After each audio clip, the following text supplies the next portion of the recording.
প্রত্যেক কোচ নিজ নিজ দায়িত্ব নিয়ে ছেলেদের কোর্টে নিয়ে যাবে। A B C D E F এইভাবে।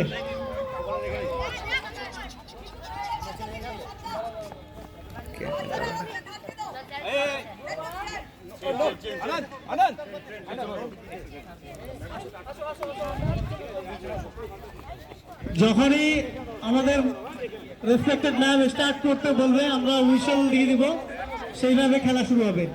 প্রত্যেক ম্যাচে দায়িত্ব রয়েছে কোচেস বি রেসপন্সিবল। প্রত্যেক ডিপার্টমেন্টে festival director, modified game coaches, team leaders, first aid medical manager প্রত্যেকেই নিজ নিজ দায়িত্ব সঠিকভাবে পালন করতে হবে। আজকের